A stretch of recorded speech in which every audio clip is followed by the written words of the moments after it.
नवोदय की इस श्रृंखला में आज हम आपके सामने एक बार फिर से उपस्थित हैं और अब जो है पंच होल से संबंधित कुछ आगे के महत्वपूर्ण प्रश्नों को मैं लेकर के आपके सामने आया हूं। तो अब चलते हैं, इनका सलूशन जानते हैं किस प्रकार से हम इनका सलूशन करेंगे। तो देखिए यहाँ पे क्या किया गया है कि एक जो है इस तरह का पेज है, इस तरह का पेज है और उसको जो है उसको फोल्ड किया गया, मतलब इस तरह के जो उस पे मार्क हैं उस पे जो मार्क हैं ट्रांसपेरेंट मार्क है। अगर ट्रांसपेरेंट मार्क है और उसको जो है इस साइड की, जानते हैं किस साइड के, इस साइड के पैरेलल जो है फोल्ड किया गया है, तो किस तरह का स्ट्रक्चर बनेगा यही आपसे पूछ रहा है। तो याद रखिए कि जब हम इसको इस साइड के पैरेलल फोल्ड करेंगे, इस साइड के पैरेलल, और ये एक पारदर्शी, याद रखिए पहले ही बताया गया था कि एक पारदर्शी पेपर है, तो आपका ये कर्सर इधर की ओर हो जाएगा, बाकी इसमें जो ये इधर दिख रहा है ये इधर ही की तरफ रहेगा। इसलिए हमारा विकल्प संख्या 1 के साथ चला जाएगा। 2 में कोई भी चिन्ह नहीं दिख रहा है क्योंकि पारदर्शी है तो चिन्हों को दिखना चाहिए। यहाँ पर एक डायरेक्शन इधर हो गई, एक इधर हो गई, तो ऐसा नहीं होगा। जब पारदर्शी है तो जो चिन्ह जिस दिशा में बना हुआ है वो उसी दिशा में दिखाई देगा, और चूंकि इसको जो है इधर यहाँ से रोटेट करके इधर लाया गया है, इसलिए ये वाला चिन्ह कुछ इस तरह से इंडिकेट होगा। चलिए अब चलते हैं अगले 7वें प्रश्न पर। 7वां प्रश्न आपके सामने ये रहा। 7वां प्रश्न आपके सामने ये रहा। यहाँ पर आप देख सकते हैं, यहाँ पर आप देख सकते हैं कि ये जो एक फिगर है, ये पूरा फिगर जो आपको दिख रहा है, ये पूरा फिगर है आपके सामने, और इस फिगर को इस साइड के है ना, इस साइड के पैरेलल रोटेट किया गया है, मोड़ा गया है ना, मोड़ा गया है। तो आपको किस तरह का प्रतिबिंब देखने को मिलेगा। याद रखिए आपको इस प्रकार का प्रतिबिंब आपको देखने को मिलेगा। मैं थोड़ा सा उसको ड्रा कर दे रहा हूँ। ये देखिए इस तरह का प्रतिबिंब हो जाएगा और ट्रायंगल हो जाएगा, एकदम बिल्कुल ट्रांसपेरेंट है तो ट्रायंगल कुछ इस प्रकार से हो जाएगा, क्योंकि इसके ऊपर ये आएगा और ये चूँकि पारदर्शी पेपर है तो इसलिए जो भी चीज़ होगी वो हमको पूरा क्लियर दिखेगी। यहाँ पे देखिए ट्रायंगल को ऊपर किया गया है, ये गलत हो गया। यहाँ पर आप देखिए जो है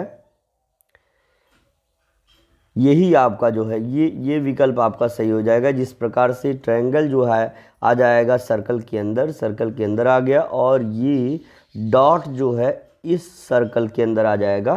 तो विकल्प संख्या 2 के साथ हम चले जाएंगे, बाकी विकल्प नहीं सही होगा। इसके बाद है आपका 8वां प्रश्न। आप देख सकते हैं 8वें प्रश्न में आप देख सकते हैं एक फेस स्ट्रक्चर है और बीच से इनको रोटेट किया गया है। तो कुछ नहीं, आप देखिए कि ये सब इनके बिल्कुल पैरेलल बने हुए हैं, डॉट के ऊपर डॉट आ जाएगा। ये माउथ का स्ट्रक्चर है, माउथ आ जाएगा, है ना। ये इस तरह से होगा कि आपको डिफरेंसेस नहीं पता चलेंगे। आप आराम से जो है, अब क्या किया गया कि इनको इस लाइन के पैरेलल इधर की तरफ जो है रोटेट कर दिया गया है, तो बस एक के ऊपर एक आ जाएगा और कोई भी नई स्ट्रक्चर नई संरचना नहीं बनेगी। तो यहाँ पे देखिए 1 2 3 4 5, क्या ये जो चित्र है ये यहाँ कहीं है जो इसके ऊपर स्ट्रक्चर बनेंगे? ये एकदम एक के ऊपर एक आ जाएंगे और दिखेंगे नहीं। इसलिए पहला विकल्प हम कह सकते हैं कि हमारा सही होगा। The first option will be right, not the second and not the fourth, not the fourth option will be right. ये आप समझिए कि जैसे ये स्ट्रक्चर, ये लाइन है और आप इस तरह का ड्रा करके, और वो ट्रांसपेरेंट रहे, ड्रा करके आप उसको इधर की तरफ फोल्ड करेंगे, इधर इस स्ट्रक्चर की तरफ, तो आप देखेंगे कि आपको यही संरचना दोबारा मिल जाएगी और कोई संरचना आपको देखने को नहीं मिलेगी। चलिए अगला प्रश्न देखते हैं।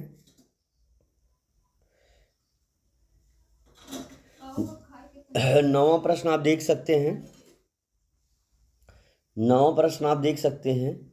9वें प्रश्न में एक आकृति को इस प्रकार से रखा गया है और इसको कुछ इस तरह से जो है फोल्ड करके ये आकृति आपको बनानी है।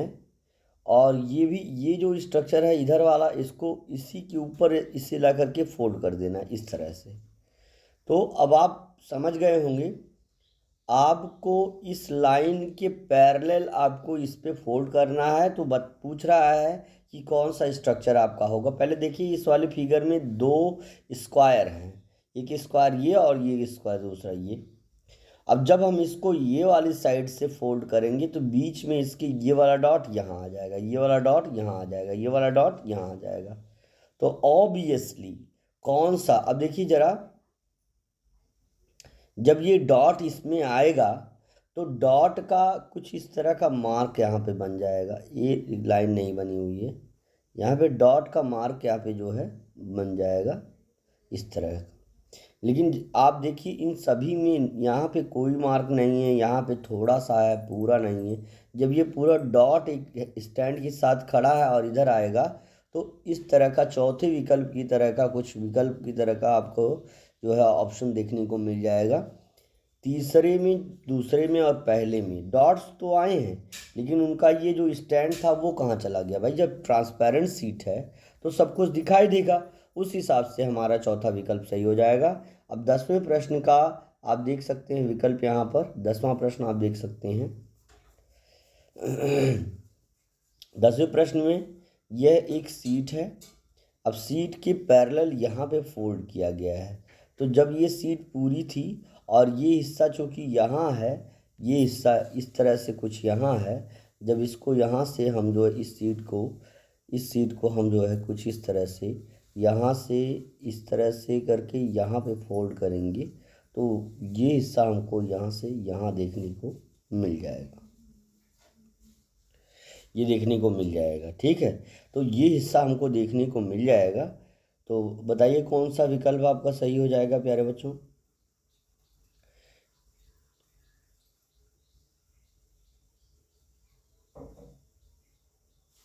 बिल्कुल बिल्कुल बिल्कुल, जो कह रहे हैं कि अगर उनका पहला विकल्प है तो बिल्कुल पहला ही विकल्प आपका सही हो जाएगा, पहला विकल्प सही हो जाएगा, दूसरा तीसरा और चौथा विकल्प नहीं होगा। क्योंकि अगर आप देखिए कि जैसे ही, थोड़ा सा यहाँ पे हम इरेज करके दिखाना चाहते हैं कि जैसे ही ये हिस्सा इधर की ओर आएगा तो ये जो डॉट है वो इधर आएगा तो कुछ इस तरह का डॉट यहाँ पे क्रिएट हो जाएगा, इस तरह का डॉट ये क्रिएट कर देगा। तो जो कि स्ट्रक्चर 1 आप देख रहे हैं उसमें मिल रहा है। यहाँ पे ये डॉट नीचे की ओर है, यहाँ पे दोनों डॉट ऊपर की ओर है, यहाँ दोनों डॉट नीचे की ओर है।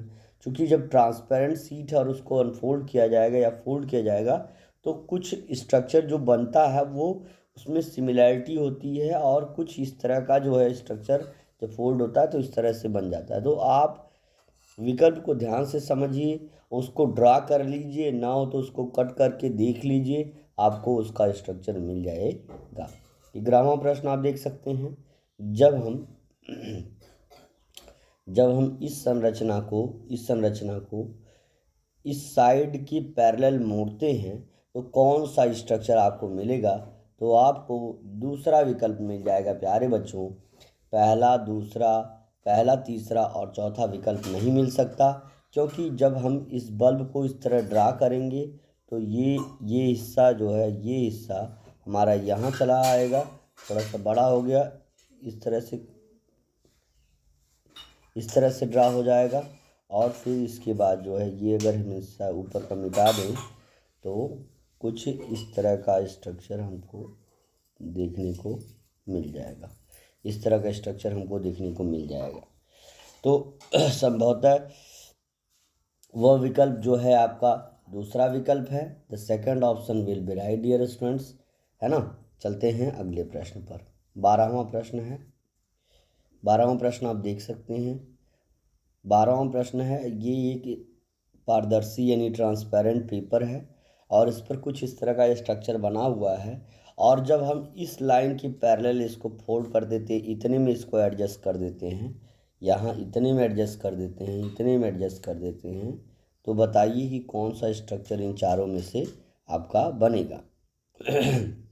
याद रखिए, जब हम इसको जो है इस साइड के पैरेलल अगर हम फोल्ड करते हैं तो हमारा स्ट्रक्चर कुछ इस प्रकार से मिल जाएगा। डॉट इसके अंदर चला जाएगा और सर्कल इसके इस जो सर्कल रहेगा वो इसके ऐसे ऊपर चला आएगा और फिर डॉट जो है। तो इस हिसाब से अगर हम विकल्प देखना चाहें तो अगर आप विकल्प देखना चाहें तो देखिए यहाँ पर ट्रांसपेरेंट है तो यहाँ पे आपका वो स्क्वायर ही आना चाहिए था, लेकिन यहाँ भैया आपका सर्कल दे दिया, इसलिए ये विकल्प गलत हो गया। यहाँ पे सर्कल तो दिया है लेकिन इसके अंदर डॉट नहीं बना है, इसलिए ये विकल्प गलत हो गया। यहाँ पर देखिए सर्कल पहली बात ऊपर देना ही नहीं चाहिए, सर्कल जब ऊपर है ही नहीं है, ऊपर एक रेक्टेंगल है तो सर्कल कहाँ से आ जाएगा। तो ये दोनों इसलिए गलत हो गए क्योंकि ऊपर सर्कल दे दिया गया है। यहाँ पे डॉट फ्री जो है, यहाँ डॉट्स नहीं है, ऐसे डॉट फ्री यहाँ पे स्ट्रक्चर बना दिया गया, जबकि ट्रांसपेरेंट है तो स्ट्रक्चर में डॉट्स आएंगे ही आएंगे। इसलिए तीसरा विकल्प हमारे प्यारे बच्चों, तीसरा विकल्प ही सही हो जाएगा। चलिए चलते हैं अगले प्रश्नावली पर। अब देखिए इसके बाद आगे के कुछ प्रश्न जो 12वें प्रश्न के बाद हैं, 13वां से लेकर कुछ प्रश्नों में कुछ इम्पॉर्टेंट इंस्ट्रक्शंस दिए गए हैं, तो इनको ज़रा देख लेते हैं। लिखा है कि क्वेश्चन नंबर 13 to 20 है ना। In the given question there is a question figure and 4 answer figure 1 2 3 4 are given. ये तो सब में कॉमन बात होती है। Find out which answer figure appear when paper piece is folded and punch and opened. कह रहा कि पता करिए कि कौन सा आंसर फिगर यहाँ पे आएगा जब हम किसी भी कागज़ के पीस को यानी टुकड़े को क्या करते हैं, फोल्ड करते हैं, पंच करते हैं, फिर ओपन करते हैं। तो चलिए देखते हैं। पहला प्रश्न आपका देखिए यहाँ पर है, थोड़ा सा जूम फील्ड कर दे रहे हैं। 13वां प्रश्न आपके सामने देखिए। यहाँ पे पहले इस तरह का एक कागज़ लिया गया, फिर इस कर्सर के अकॉर्डिंग इसको रोटेट करके कुछ इस प्रकार से जो है आपका, इस प्रकार से आपका एक स्ट्रक्चर बनाया गया। फिर इस कर्सर के अकॉर्डिंग आपको रोटेट करके इसको कुछ इस तरह से एक छोटा सा आपका यहाँ पे बॉक्स बना करके, फिर बीच में एक छोटा बॉक्स और बनाया गया है इस तरह का, और फिर इसको जो है इरेज कर दिया गया। ठीक है ना, इस तरह का। तो अब ये कह रहा है कि जब इसको ओपन कर लिया जाएगा, पहली बात आप समझिए कि जब हम इसको ओपन करेंगे तो ये कितने टुकड़े हमको मिलेंगे। पहले 4 टुकड़े इसके बराबर बराबर, एक यहाँ, एक यहाँ और ये कि यहाँ, कुल मिलाकर के 4 बराबर टुकड़े आपको देखने को मिल जाएंगे।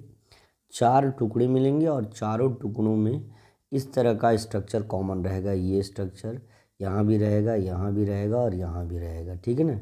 तो ऑब्वियसली ये स्ट्रक्चर जब 4 जगह पर रहेगा तो ऐसा हमको शेप देखना है जहाँ पर ये स्ट्रक्चर आपके चारों तरफ रहे। तो चारों तरफ रहने के लिए सबसे इम्पॉर्टेंट बात है, ध्यान दीजिए कि कहाँ पर ये स्ट्रक्चर मैच कर रहा है। तो यहाँ, यहाँ और यहाँ और यहाँ, खैर ये तो काफ़ी मैचिंग है, लेकिन यहाँ पे देखिए, यहाँ पे और यहाँ और यहाँ और यहाँ, इन 4 जगह ऐसे डायरेक्शन में दिया गया जहाँ पे फोल्ड भी नहीं किया गया, इसलिए ये विकल्प आपका गलत हो जाएगा। यहाँ पे 1 2, यहाँ पे देखिए, यहाँ पे, यहाँ भी, यहाँ भी, यहाँ भी, यहाँ भी कई सारे गैप दिए गए हैं, जबकि हमारा कांटा एक ही गया और 4 भाग बन रहे हैं। तो इस हिसाब से तीसरा, चौथा और दूसरा विकल्प गलत हो जाएगा। पहला विकल्प एग्जैक्टली सही हो जाएगा, पहला विकल्प ही हमारा सही हो जाएगा। The first option will be right dear students. जिन बच्चों ने पहला विकल्प सेलेक्ट किया है उनका विकल्प सही हो जाएगा। चलते हैं अगले प्रश्न पर। 14वां प्रश्न आपके सामने इस प्रकार से है। ये आपका एक बड़ा सा पेज है, यहाँ से इसको इस डायरेक्शन के अकॉर्डिंग इसको रोटेट करते हैं तो कुछ इस तरह का आपका स्ट्रक्चर बन जाता है। यहाँ से ऐसे, फिर यहाँ से ऐसे, फिर यहाँ से ऐसे, और फिर इसको जो है इस कर्सर के अकॉर्डिंग रोटेट करते हैं और कुछ मिला जुला के इस तरह की आकृति सामने आ जाती है।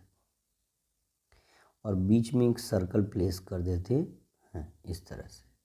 तो अब देख रहे हैं कि ये जो सर्कल है ये आपको चारों कोने पर यहाँ भी यहाँ भी यहाँ भी 4 कोने पर ये मिलेगा। आपको इस तरह के पेज में 4 कोनों पर मिलेगा। ओपन करेंगे तो एक यहाँ आ जाएगा, फिर इसके बाद ओपन करेंगे तो एक यहाँ आ जाएगा। मतलब इसमें 4 शेप बन रहा है ना, देखिए ध्यान से 4 शेप बन रहा है, तो इन चारों जगहों पर वो आ जाएगा। तो इस हिसाब से पहला विकल्प आपका सही हो जाएगा। दूसरा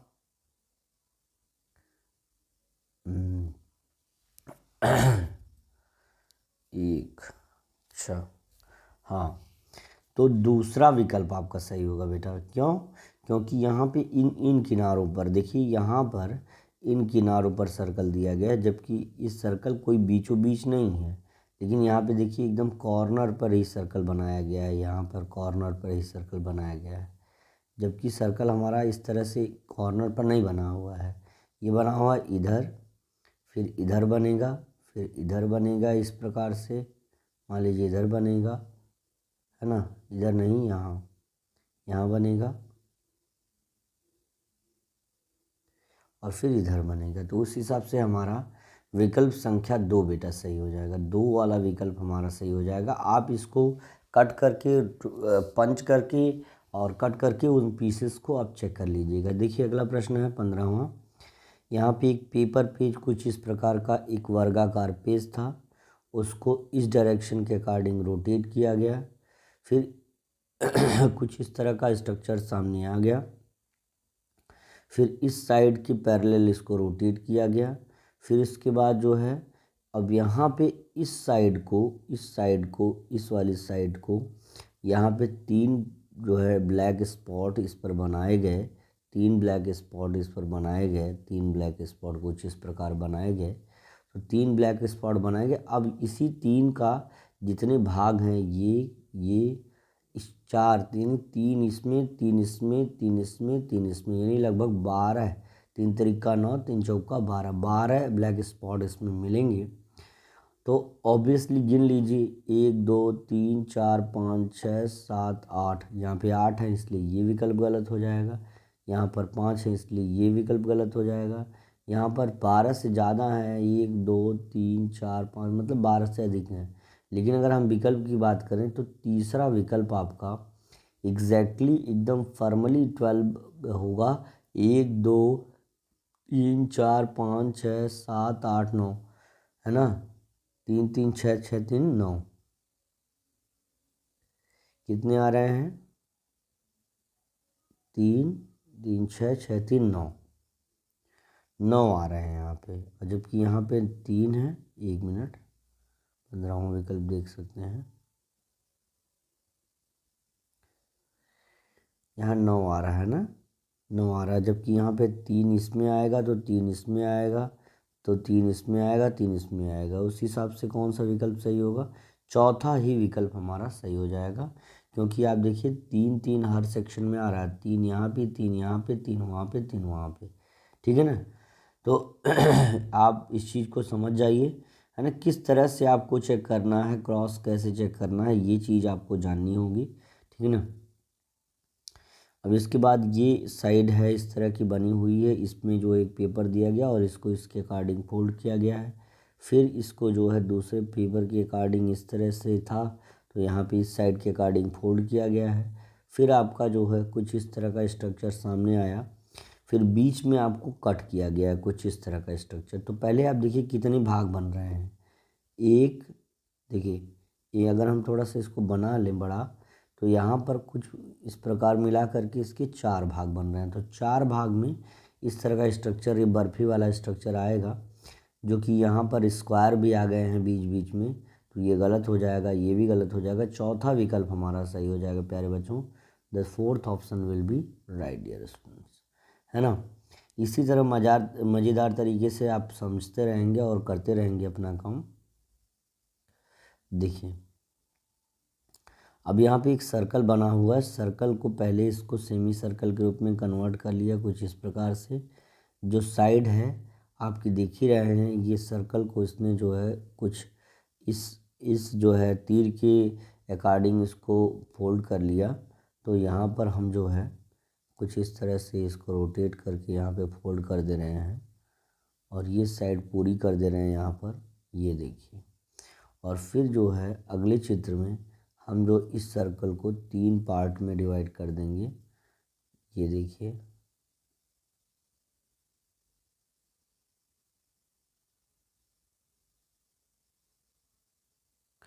तीन पार्ट में डिवाइड कर देंगे, एक ये हिस्सा एक ये हिस्सा, 3 पार्ट में डिवाइड कर देंगे। कुछ इस तरह का रोटेशन होगा। अब इसमें 2 तीर अंदर की ओर, तो ऐसे कितने चित्र बनेंगे? 1 2 3 4 चित्र इस प्रकार बन जाएंगे, जिसमें इन चारों में 2 तीर अंदर की ओर होंगे, है ना। और यहाँ पर कट लगाया है, तीर को फोल्ड करने के लिए दिखा रहा है कि तीर को फोल्ड, तीर है नहीं एक्चुअली यहाँ पे, फोल्ड करने के लिए एक सेमी सर्कल बनाने के लिए कहा गया। तो जैसे ही हम इसको अनफोल्ड करेंगे प्यारे बच्चों, जैसे ही हम इसको अनफोल्ड करेंगे तो हमारा इस तरह का स्ट्रक्चर सामने आ जाएगा, कुछ इस तरह का स्ट्रक्चर सामने आ जाएगा। और और कोई स्ट्रक्चर यहाँ पे सामने नहीं आएगा, क्योंकि अगर हम 4 पार्ट भी बनाते हैं, इसका 4 पार्ट भी बनाते हैं, तो आधे का 4 गुना यानी 1/2 का अगर 4 गुना हम करें, 4 भाग में देखें तो 2 दूनी 4 यानी 2 एकम 2 यानी 2 ही भाग बन रहे हैं। बाकी सब में देखिए 4 4 हैं। यहाँ पर ऊपर नीचे बन रहा है, जबकि काटा है साइड में यहाँ पे, इसलिए ये 2 ये नहीं सही होंगे। दूसरा विकल्प प्यारे बच्चों सही हो जाएगा। 18वां प्रश्न आप देख सकते हैं। 18वां प्रश्न आपके सामने ये इस प्रकार से है। 18वां प्रश्न आप देख सकते हैं यहाँ पर। 18वां प्रश्न में भी एक सर्कल है कुछ इस प्रकार से, उसको रोटेट करके जो है इसको, इस पार्ट को इरेज कर दिया गया है। और यहाँ पे एक सेमी सर्कल बनाया गया। फिर इस सेमी सर्कल को यहाँ पे बना करके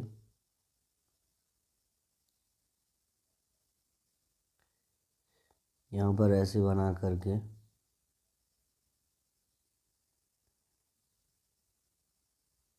फिर यहाँ से ऐसे बना करके इसको, इस पार्ट को जो है हटा दिया गया है ये। और फिर जब इस पे जो है कुछ इस तरह का कट और एक सर्कल जो है बीच में रख दिया गया है। तो 4 हिस्से बने हैं। जब इसको ओपन करेंगे, तो इसका 4 हिस्सा यानी इसका 4 हिस्सा कुल मिलाकर के यानी 2 हिस्से इसके बनेंगे। और सर्कल जो है चूँकि एक है और चारों में 4 सर्कल बनेंगे, तो 4 सर्कल इस प्रकार से हो जाएगा। यहाँ पर ये हिस्सा ऊपर नीचे दिया गया है, इसलिए ये विकल्प गलत हो जाएगा। ये विकल्प क्या हो जाएगा? गलत हो जाएगा। हमको ऐसे जो है ट्रायंगल्स आगे पीछे चाहिए, तो इस हिसाब से चौथा विकल्प हमारा सही हो जाएगा। चौथा विकल्प हमारा सही हो जाएगा, क्योंकि अगर सर्कल 4 होंगे तो 4 सर्कल ऊपर नीचे 4 इस प्रकार से होंगे, और ये जो हिस्सा है ये तीनों इस तरह का बन जाएगा, जैसा कि विकल्प संख्या 4 में बना हुआ है। इसके बाद 19वां प्रश्न आप देख सकते हैं। ये श्रृंखला समाप्त होगी तो इसके बाद लैंग्वेज टेस्ट का एक एक्सरसाइज करवाएंगे। देखो एक्सरसाइज छोटी हो या बड़ी हो उससे नहीं मतलब रखना है। ये देखिए यहाँ पर एक हेक्सागन यानी समखष्टभुज जिसको कहते हैं वो बना हुआ है। इनको 2 साइड्स के अकॉर्डिंग रोटेट किया गया, फिर ये कुछ इस प्रकार का स्ट्रक्चर बन जाते हैं। फिर इनको आधे से आधे की ओर मोड़ा गया है। यहाँ पे इस प्रकार से स्ट्रक्चर उनको देने की कोशिश की गई है, और उनमें 2 सर्कल काटे गए हैं। 2 सर्कल काटने के बाद अगर जब हम उनको अनफोल्ड करेंगे तो किस तरह का स्ट्रक्चर आपको सामने देखने को मिलेगा। किस तरह का स्ट्रक्चर आपको सामने देखने को मिलेगा, इसको आप समझने के लिए पहले इसको देखिए कि इसको कितने पार्ट में बांटा गया है। यहाँ पे 2 पार्ट में बांटा गया, लेकिन दोनों पार्ट क्या बराबर नहीं हैं। और लेकिन हम इसको बराबर मान करके ही इसको जो है वो करेंगे। बराबर मानेंगे तो यहाँ से जब इसको अनफोल्ड करेगा तो 2 सर्कल कुछ यहाँ से यहाँ हो जाएंगे, 2 सर्कल कुछ इस तरह से 2 सर्कल हो जाएंगे। और जब उनको पूरी तरह से अनफोल्ड करेगा तो और कहीं सर्कल नहीं मिलेंगे, तो जहाँ पर इस तरह का अगर स्ट्रक्चर है जो कि चौथे विकल्प में आपको क्लियरली विजुअल हो रहा है, तो इसलिए चौथा विकल्प हमारा सही हो जाएगा प्यारे बच्चों। अब इसके बाद आखिरी प्रश्न देख सकते हैं। यहाँ पे एक वर्ग को कुछ इस प्रकार से पहले रोटेट किया गया है,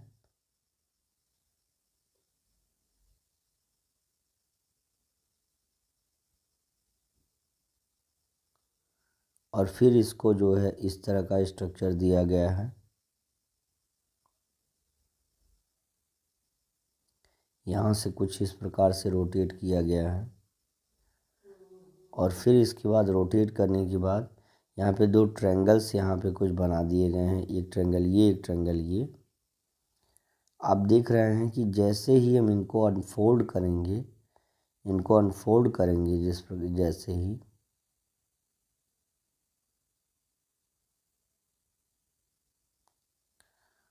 जैसे ही इनको अनफोल्ड करेंगे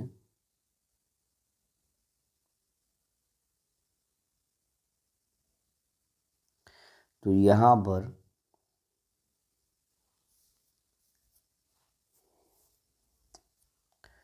जो स्ट्रक्चर सामने आएगा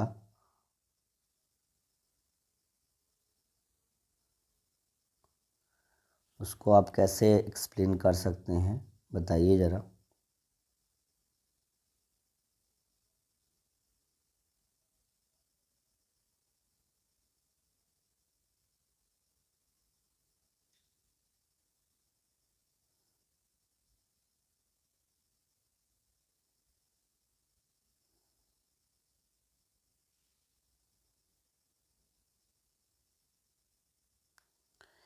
तो उस हिसाब से अगर हम विकल्प के बारे में चर्चा करें तो दो यहाँ होगा, दो यहाँ पर होगा, और दो इस किनारे पर होगा, दो दो चार, है ना। तो इस प्रकार से अगर हम देखें तो विकल्प संख्या हमारी चौथी सही हो जाएगी, चौथा ही विकल्प हमारा सही हो जाएगा। The fourth option, not first, not second, not third, है ना, फोर्थ ऑप्शन हमारा सही हो जाएगा, चौथा विकल्प सही होगा, है ना। ठीक है, इसके बाद इंग्लिश के पैराग्राफ पर चलते हैं, ठीक है ना। चलिए से देखिए, आपने इसके बारे में पहले कुछ जानकारी जरूर रखी होगी। लिखिए, लिखा है पैसेज आपका 4 है, और लिखा है the Sahara is the biggest. Biggest मतलब होता है सबसे बड़ा। यहाँ पे मैं लिख दे रहा हूँ, जो वर्ड आपको डिफ़िकल्ट लगेगा हमारे अकॉर्डिंग वो हम यहाँ पे लिख देंगे, biggest. Sahara is the biggest desert, है ना, तो डेजर्ट यहाँ पे लिख दे रहे हैं। जो डिफ़िकल्ट वर्ड रहेगा वो हम यहाँ पे प्लेस कर देंगे, जिसके बाद हम इसकी meaning, the Sahara is the biggest desert in the world, है ना। इट स्ट्रेचेज यहाँ पे है STRE, है ना, it stretches CHES, stretches across the whole of the North Africa, है ना। The Arabian desert is also a very large desert, है ना। इन इंडिया टू, भारत में भी, there is a desert called Thar, है ना। इस चीज़ को इम्पॉर्टेंट है, इस चीज़ को हमेशा याद रखना कि भारत की जो सबसे बड़े मरुस्थल को थार मरुस्थल के नाम से जाना जाता है, जो कि हमारा राजस्थान स्टेट में लोकेटेड है। और life in the desert is tough, है ना। टफ मतलब होता है कठिन, TOUGH, है ना, टफ होता है। और उसके बाद कह रहा है the days are very hot and nights are cold, कह रहा दिन बहुत गर्म होते हैं और रातें बहुत ठंडी होती हैं। तो ये सारी चीज़ें हो गया। अब यहाँ पे बिगेस्ट मतलब इसकी मीनिंग हो जाएगी सबसे बड़ा, ठीक है ना, सबसे बड़ा, ठीक है। एक बार थोड़ा सा लाइट कैमरा एवरीथिंग चेक करना चाहते हैं, देख लें। चलिए, ठीक है, सब कुछ ठीक है।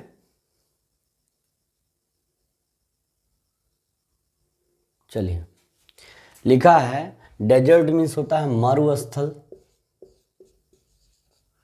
मरी हुई भूमि हम भी कह सकते हैं। स्ट्रेचेज मतलब होता है फैला हुआ,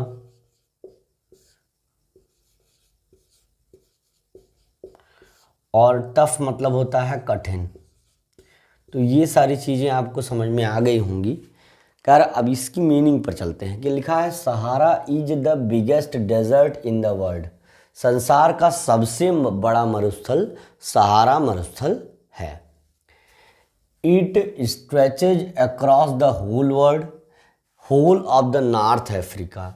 यह उत्तरी अफ्रीका है ना, उत्तरी अफ्रीका के, है ना, पूरे उत्तरी अफ्रीका की, जैसे अफ्रीका दो भागों में कुछ इस तरह से है, एक ये बड़ा वाला भाग इस तरह से है, तो जो उत्तरी अफ्रीका के पूरे भाग में ये जो सहारा डेजर्ट है, सहारा डेजर्ट है, ये यहाँ पे स्ट्रेच हुआ है, फैला हुआ, ये पूरा हिस्सा लगभग सहारा डेजर्ट है। तो ये अफ्रीका है, ये नॉर्थ अफ्रीका हम कह सकते हैं, ये नॉर्थ अफ्रीका है, नॉर्थ अफ्रीका जहाँ काले काले लोग होते हैं, और ये है साउथ अफ्रीका, है ना, साउथ अफ्रीका, है ना। कह रहा द, अरे अब इसके बाद क्या कह रहा है, Sahara is the biggest desert in the world. Sahara सबसे बड़ा मरुस्थल है इन द वर्ल्ड यानी संसार में। इट स्ट्रेचेज, यह फैला हुआ है across the whole of North Africa, लगभग पूरे उत्तरी अफ्रीका तक ये फैला हुआ है। इसके बाद लिखा है the Arabian desert is also very large desert, जिसमें अरब, कतर, कुवैत, ओमान, है ना, यहाँ से ये हिस्सा पूरा जो है इधर का वो अरेबियन डेजर्ट है। इसी के बाद ही अरेबियन डेजर्ट भी है, अरेबियन डेजर्ट है, उसको मैप के थ्रू जो है आप समझ सकते हैं अरेबियन डेजर्ट है। तो इसके बाद अरेबियन डेजर्ट करा कि द अरेबियन डेजर्ट अरब का मरुस्थल, इज मतलब है, आल्सो मीन्स भी, ए वेरी लार्ज डेजर्ट, करा कि अरब का मरुस्थल भी एक बहुत बड़ा मरुस्थल है। अब इसके बाद कह रहा है इन इंडिया टू, भारत में टू मतलब होता है भी, TOO, जहाँ भी टू लिखा रहा है वहाँ समझ लीजिए उसका अर्थ हो जाएगा भी। कह रहा है कि भारत में भी देयर इज अ डेजर्ट, एक मरुस्थल है, कार्ड थार, जिसे थार मरुस्थल, थार डेजर्ट के नाम से जानते हैं, इन राजस्थान, जो राजस्थान में है।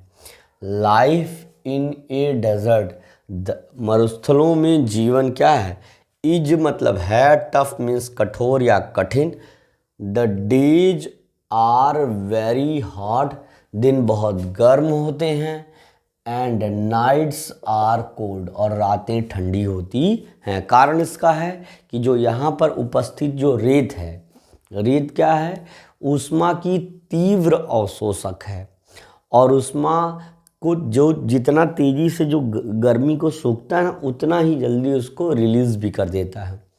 रेत में ये गुणवत्ता होती है कि जितना तेज़ी से ऊष्मा को सोखती है उतनी ही तेज़ी से उसको त्याग भी देती है। इसलिए थार मरुस्थल में दिन तो गर्म होते हैं और अत्यधिक गर्म होते हैं, लेकिन रातें उसी के विपरीत ठंडी होती हैं। तो पहला प्रश्न हमारा क्या बनता है, उस पर हम चलते हैं। चलिए पहला प्रश्न देख लेते हैं, पहले आप इसे नोट डाउन कर लीजिए।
देखिए अब इससे संबंधित प्रश्नों को देख लेते हैं। पहला प्रश्न आपके सामने ये है, the biggest desert in the world, संसार में सबसे बड़ा मरुस्थल कौन सा है? इंडिया, अफ्रीका, है ना। The biggest desert in the world यानी संसार में सबसे बड़ा मरुस्थल कहाँ पर है? अरेबिया या अमेरिका? तो अमेरिका में आटाकामा डेजर्ट है, अरेबिया में अरेबियन डेजर्ट है, इंडिया में आपका थार डेजर्ट है, यहाँ है आपका अरेबियन डेजर्ट,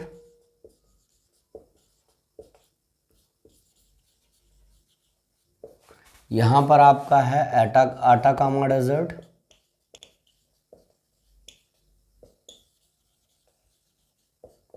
ये सब जानते भी रहिए। लेकिन जो अफ्रीका में है वो दुनिया का सबसे बड़ा डेजर्ट सहारा डेजर्ट यहाँ पर लोकेटेड है, जो पूरे नॉर्दर्न अफ्रीका को कवर करता है।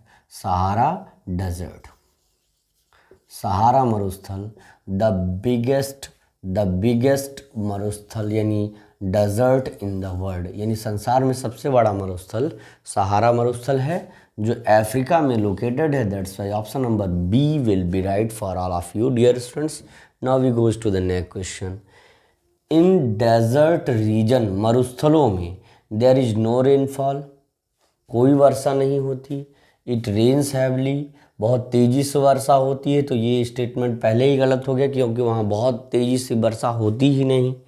देयर इज एनफ रेन, पर्याप्त बारिश होती है? नहीं भाई, नहीं होती। There is a little rain, कम वर्षा होती है, अल्प वर्षा होती है। तो नो रेनफॉल अगर हम कहें तो ये भी स्टेटमेंट गलत हो जाएगा। चौथा विकल्प मतलब बहुत कम वर्षा, लेस रेनफॉल होती है, बहुत कम वर्षा मतलब ना के बराबर होती है, लेकिन ऐसा नहीं कि एकदम बारिश होती ही ना हो। तो यहाँ पे क्या है, there is a little rain, बहुत कम वर्षा होती है। अल्प वर्षा, अल्प वृष्टि जिसको हम कह सकते हैं, अल्प वृष्टि होती है यहाँ पर, अल्प वृष्टि है। दो शब्द होते हैं, अतिवृष्टि हैवी रेन और लिटिल रेन मतलब अल्प वृष्टि होती है यहाँ पर। That's why option number 4 will be exact, है ना, and true for the question according to the question. अब इसके बाद कह रहा है the climate in the desert is, मरुस्थलों की जो जलवायु होती है, क्लाइमेट की मीनिंग होती है जल और वायु की स्थिति यानी जलवायु।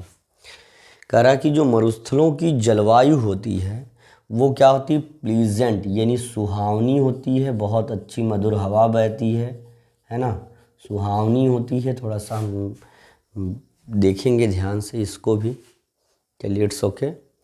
डिफ़िकल्ट बहुत कठोर होती है, कठिन होती है। और या कंफर्टेबल मतलब आरामदायक होती है। भैया आरामदायक किस हिसाब से रहेगा, आरामदायक नहीं होता है। और लास्ट में है कोल्ड यानी ठंडी, ठंडी जलवायु होती है। तो प्यारे बच्चों ये और ये सब गलत है, दूसरा ही विकल्प आपका सही हो जाएगा, ठीक है ना। डिफ़िकल्ट यानी कठिन या कठोर होती है। डेट पाम है ना, डेट पाम जिसको हम कह सकते हैं खजूर का वृक्ष जो होता है, खजूर का वृक्ष जो होता है, खजूर। Grows in, date palm grows in, खजूर उगते हैं मैदानों में, मैदानों में नहीं उगते। हिली रीजन मतलब पर्वतीय क्षेत्रों में नहीं उगते। स्नोई रीजन यानी बर्फीले क्षेत्रों में नहीं उगते। भैया आपके डेजर्ट यानी मरुस्थलों में उगते हैं। प्लेन्स का मीनिंग होता है मैदान, जैसे हम लोग मैदान में रहते हैं, मतलब प्लेन एरियाज़ में रहते हैं, समतल मैदानी भूभाग में रहते हैं। हिली एरिया मतलब होता है पर्वतीय क्षेत्र, पर्वतीय क्षेत्र। और इसके बाद जो होता है डेजर्ट मतलब होता है मरुस्थल, मरुस्थल होता है। और स्नोई रीजन मतलब होता है बर्फीला क्षेत्र, जहाँ बर्फ पड़ती है, बर्फीला क्षेत्र। इस हिसाब से हमारा ऑप्शन कौन सा हो जाएगा, थर्ड ऑप्शन हमारा सही हो जाएगा प्यारे बच्चों। The third option will be right dear students, ठीक है ना। देखिए पढ़ने वालों के लिए कंसंट्रेशन इम्पॉर्टेंट है, किस तरह का आपको मैटर मिल रहा है। देखिए teacher always teacher will be same. बस आपको क्या है कि अगर थोड़ा सा टेक्निकली बहुत हाईलाइटेड चीज़ें अगर आपको परोस दी जाएंगी तो आपको लगेगा बहुत best teacher best teacher. No no no no, it is not the correct thing. आपको जो आपके पाथ आपकी गोल से जोड़े, जो आपको सक्सेस के वे में ले जाए, that is the exact teacher, that is the true teacher for all of you dear students. उसके लिए आप सपोर्ट करिए, अपने पूरा बल, अपने पूरे मस्तिष्क का मनोबल ये सब लगा करके इस प्लेटफॉर्म को इतना आगे ले जाइए कि मैं अपने बच्चों की बदौलत आगे जाना चाह रहा हूँ। I don't want to become successful only, है ना, by using my force. I want your energy, your force, है ना, टू ग्रो द प्लेटफॉर्म। तो ये चीज़ें हैं। आपको मटेरियल आपके लिए हम यहाँ जी जान लगा देंगे, आपको सफल बनाने के लिए हर प्रयत्न करेंगे। बस थोड़ा सपोर्ट आप लोगों का सब्सक्राइबर में और जो लाइक है इन सब में आपको चाहिए, है ना। तो अगर पसंद आए तो लाइक से सब्सक्राइब ज़रूर किया करिए, ठीक है ना। तो अब ये आपने पैराग्राफ पढ़ लिया, इसके बाद हम इसके जो क्वेश्चन रिमेनिंग है 1 2 3 4, एक लास्ट क्वेश्चन इस पर बनता है क्योंकि हर एक पैराग्राफ से 5 क्वेश्चन होते हैं। लास्ट क्वेश्चन इसका बढ़ा के अगला पैराग्राफ हम डिस्कस करेंगे। चलिए इसे आप नोट डाउन कर लीजिए आप।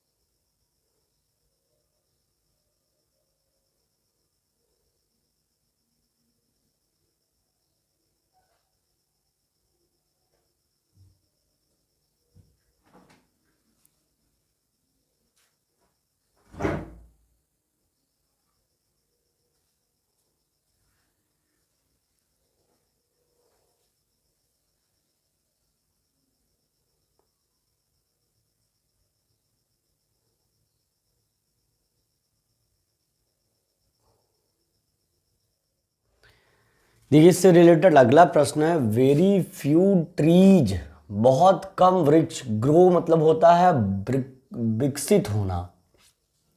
कह रहा कि बहुत ही कम वृक्ष क्या होते हैं, विकसित होते हैं इन डेजर्ट, बिकॉज क्योंकि most trees need water to grow, ज़्यादातर वृक्षों को पानी की ज़रूरत होती है वृद्धि करने के लिए। There is sand all around, सभी तरफ रेत होती है, बालू होती है। नाइट्स आर वेरी कोल्ड, रातें बहुत ठंडी होती हैं।